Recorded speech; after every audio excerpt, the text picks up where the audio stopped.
Welcome to the Outliers Podcast, celebrating the people, the skills, and the tools that create stories worth reading. A presentation of Outliers Writing University, where tomorrow's authors learn the craft. Hello, everyone, and welcome to the Outliers YouTube channel and podcast series and our program, Get to Know. I'm your host, DP Lyle. Kathy is away today. I think she's on the central coast of California at a family wedding, so we will miss her today, and we'll probably talk about her, but that's all right. Today we have a return guest. Ryan Pote has been here with us before, a fascinating guy with a fascinating career, both in the military and law enforcement world, but in the literary world and a little bit of news in that area. So we're going to talk about all that. Ryan, welcome. Hey, thank you for having me back. I appreciate it. Outliers is changing the game, so it's pretty awesome. We're having fun with it, and I hope it helps you. So that's really what it's all about. So, we talked last time about your military career, and I know you were like a helicopter pilot, and you were a mission commander, and you worked in drug enforcement throughout Central and South America and all that. A couple of things really piqued my interest, and one of them is that you were a search and rescue pilot for the U.S. Navy Experimental Test Wing and, near to my heart, NASA. Yeah. What was that, and what were your duties, and what happened in that world? So, so that was funny. So that's an atypical like career killing job. The military has these stepping stones they want you to go on, and Sure. you go to the weapons school, like the Navy's version, the helicopter version of like Top Gun, or you go to become an instructor, and that was like kind of my path.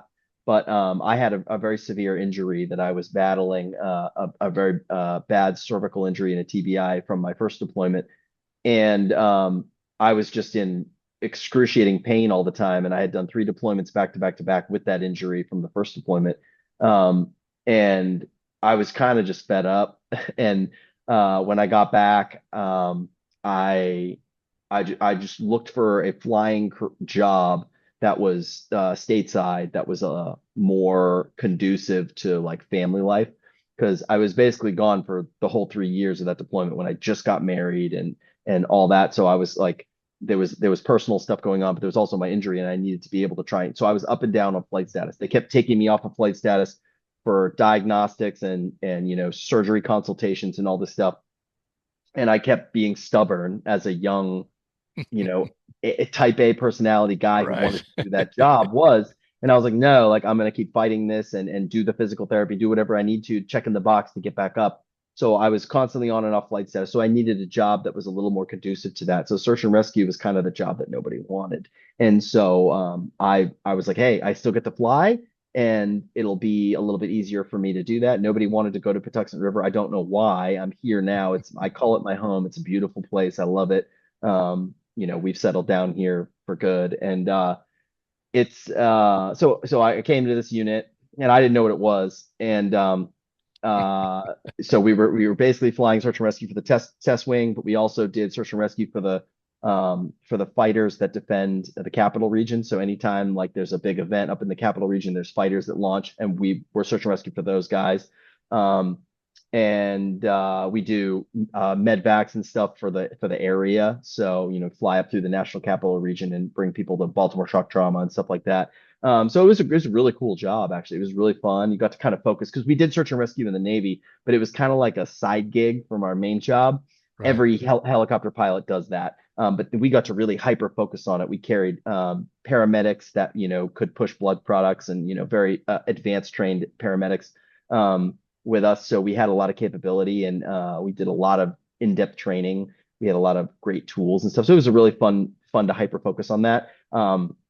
And then so NASA Wallops is the flight facility off the coast of Virginia, and we would station out there for a lot of events, and so we would kind of we would do search and rescue for everything. So we would do anything that was going on at NASA Wallops. We had our own little firehouse there where we kind of man the rest is just the whiskey restricted areas are just off the coast there, where they do a lot of test events. So we did stuff there, and then we did stuff at Pax River. So it was a great job. It was a great gig, and but eventually My injuries were not something I could fight anymore, and I couldn't fly anymore. But then I found out that Pax River was just a really great place to be because there was a lot of opportunity for a job after the Navy to keep going with the knowledge and skills that I built. So it was really just divine grace kind of weaved me over here, and I was here to be able to find a position where I could use all the stuff that I had learned to Sure. to continue another job, and it wasn't just like I had to start over from scratch. So yeah, so I'm here now, and I love it. Cool. It's about an hour and a half Cool. south of DC. It's a great place to live. So what's the Unmanned Aerial Systems Test and Evaluation Squadron? It says Yeah, so you're doing yep. that now currently. Is that Yeah, yeah, correct? yeah, Yeah. yeah. So afterwards, I was an investigator for about 6 years, doing investigating prototype development contracts. So anytime we give, hundreds of millions of dollars to these companies to develop a prototype UAV, I would be the one who was kind of the single. It was the name government flight representative. I was the one single point that was the representative of the government to go and audit them and make sure that they were actually doing what we paid them to do. The aircraft was being developed the way it was supposed to, and all that An kind of stuff. important job. Yes. Yeah, so when I first started, nobody really knew any. It was kind of there was six of us in the whole Navy, and um, or I was number six, and all of them were kind of older and aged out, and the UAV stuff was new, and I was kind of a little bit younger. I'm 40 now, but when I started, I was a little bit younger, and nobody knew about UAVs anyways, and they were like, "Oh, make the new guy do it, like he'll learn." So I had to like be the one to kind of like figure it out while UAVs were really just starting out as being like the new edge. So I was kind of like the first one in the Navy to do this job, and so I got a lot of broad experience. But after a while, that job was just like very taxing. Writing took over a little bit more, and I needed a job that was a little. Right. So they offered me to be the safety department head and safety officer at the Unmanned Test Evaluation Squadron. So there's one test squadron in the Navy that's all UAVs, and that's Cool. down here at Patuxent River. So they're doing amazing work. A lot of partnerships with DARPA and stuff. It's just really great stuff. And I'm the safety officer. So basically, when they crash, which is often, I investigate those crashes, and that's kind of my job here. So Yeah, DARPA, the Area 51 of military investigation. yeah, yep, yep. Nobody knows what DARPA does exactly. Yeah, it's still kind of the Wild West, but Yeah. the UAV stuff is just Hey, it's happening so fast it's where that stealth came from, baby. yeah, it's happening so fast and people can't keep up with it. And it's not Yeah. just, our development, it's countering what other Mhm. people are doing too. So there's counter UAV stuff, which is if people have been following, the conflicts overseas, UAVs have become the new kamikaze weapon of choice, and it's very dangerous. So Yeah. developing abilities to be able to counter those is critical, and not just Yeah. for military safety, for civil safety. Sure. Absolutely. So they're integrating stuff into airports and stuff to make sure that commercial aircraft are safe, and there's a lot going on in that world. But it's a fun job, and there's Good. not a lot of it is I can talk about it and stuff there, but there's Yeah. a good portion of it which I can't for good reason, and Sure. But that was but going to every be my next question. Obviously, you incorporate a lot of your knowledge and experience into your stories. But two things. Number one, how tight a leash are you on some things? And number two, how do you impart that information to your readers without, putting them to sleep with too much techno babble? We run into this in medical thrillers yeah, and yeah. technical thrillers and sci-fi and all that all the time. What? So my answer to that is probably going to be kind of fun, I guess, for a lot of Yeah. people. But so the first part is, so I have to get my stuff. So anyone who has a top secret security clearance, or anybody who's involved in special access programs, has to have their stuff reviewed by the agency that gives that clearance. So and you submit it to the Department of, I guess, War now, Office of Pre-Publication Security Review, and they go through everything. But you never want to get hit on something from them because they'll just Right. black out your whole page. Right. So you do your due diligence. You know what you're not supposed to talk about. So a lot of times I just kind of I have an idea, and I just take one little piece of it, and then I make up as much stuff as I can, instead of using the real thing. Yeah. and so, people might not like the answer. It's actually easier to write about like actual top secret stuff that's going on if you don't have a clearance, because you could get that knowledge from people, and actually write about what's really going on. But people who have the clearance actually have a much tighter leash on them. I So you guess. have to just kind of use your writing ability to make it as believable as you can. But for a lot of stuff, especially with what I do with UAVs, a lot of the stuff is off the shelf. It's public knowledge. It's already out there, and we're like 25 years ahead in a lot of areas, so and it's moving so fast. So there's still a lot of stuff that I can pull from that people haven't heard of that still, is commonplace and can still make it fun. But every once in a while, I'll pull something in that, and I just have to dress it up really well, and then the DoD doesn't have a problem with it. So, like for instance, in my first book, I put an actual event that happened at Camp Simba in West Africa. That whole scene in Blood and Treasure with the airplane and the one blowing up, and the guys on the ground, and the Ethan Kane in the aircraft like covering them, whatever. That was actually an actual mission that happened. One of my buddies was in the aircraft that survived. And right up to them crashing in the desert, and all that was like an actual operation. And I was able to dress it up fictionally and try and hold as much of the core of actually what happened, and they didn't have a problem with it. So you can get away with a lot of things, as long as you do your due diligence to keep it safe. But in terms of like how I don't bog people down, I have a wife who was an aviator's wife for 12 years, so she had to go to dinners and things with people talking about work all the time, Right. and hates it. So or doesn't hate it, but like Yeah. doesn't want to Yeah. hear Enough's it. enough. Exactly. Right. So like and when I come home from work, my wife is an interior designer. She's in the artsy stuff. She doesn't very much like that stuff, and she's extremely intelligent, but just it's not her thing. So whenever I would have to answer her questions or talk about something, I would just have to tell it in just a very just plain, simple way. Hmm. Yep. And I think that just made it much easier for me to write, because I just always think like, hey, if my wife's going to read this as my first reader, and she's going to have a lot of questions, so I better Sure. nail it on the first time for her so I can avoid that. And I don't say that like, people listening, like I'm not dumbing it down for my wife. That's not what I'm saying. I'm telling it in a way so that she Oh, gets sure. No. it. And Yeah. they say you need to write for sixth grade level. I mean, and yeah, I'm not sure I believe that, but that's been the dogma for 30 years. I think you write a more intelligent level than that. But exactly, you got to write for the masses.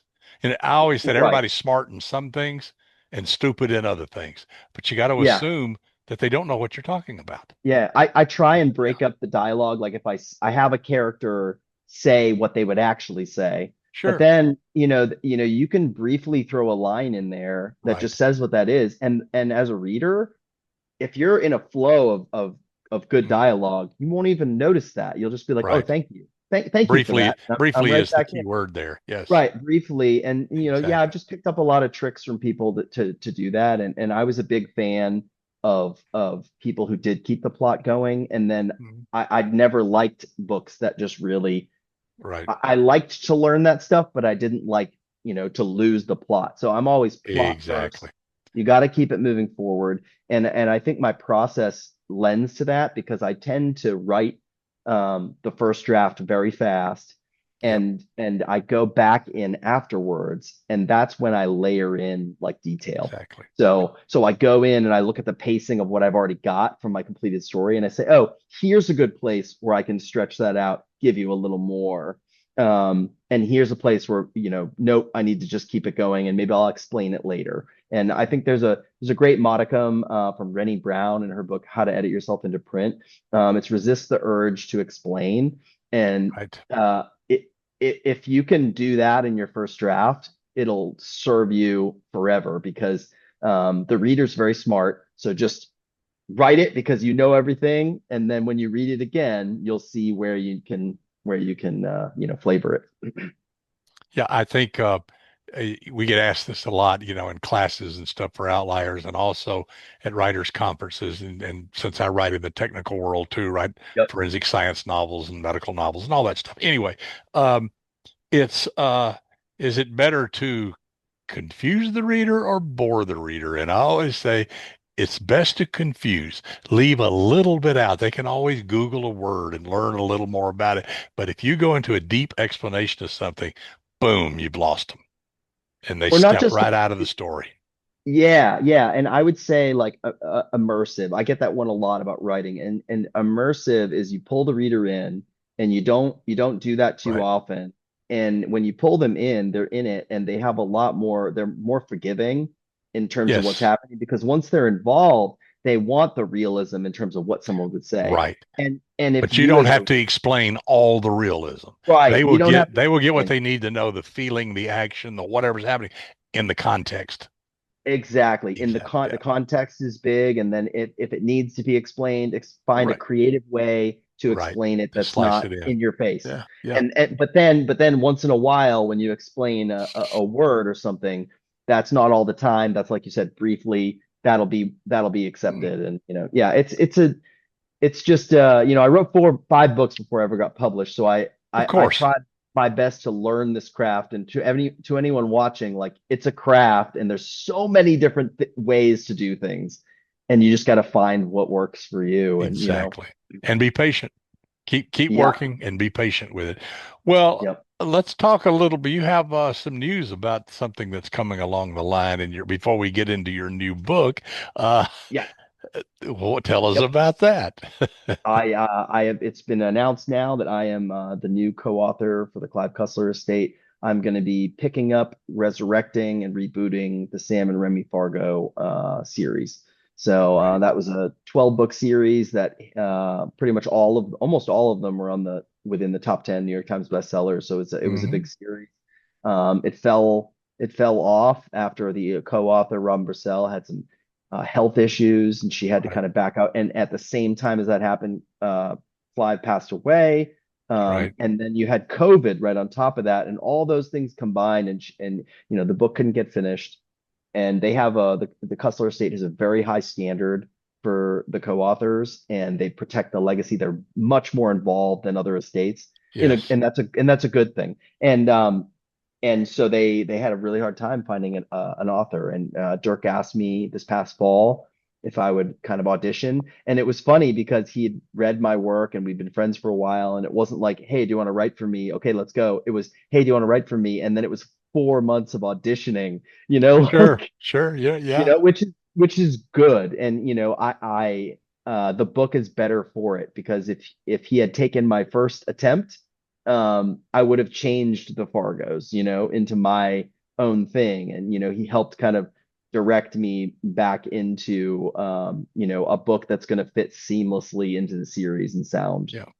sound and read just like it. So Fantastic. yeah, Congratulations. thank Well, you, thank you. let's It's talk a about tie. let's talk about your latest book, uh, Sure. that I think just came out a few weeks ago. That would be Did. this. Love the Oh, boom, cover. there it is.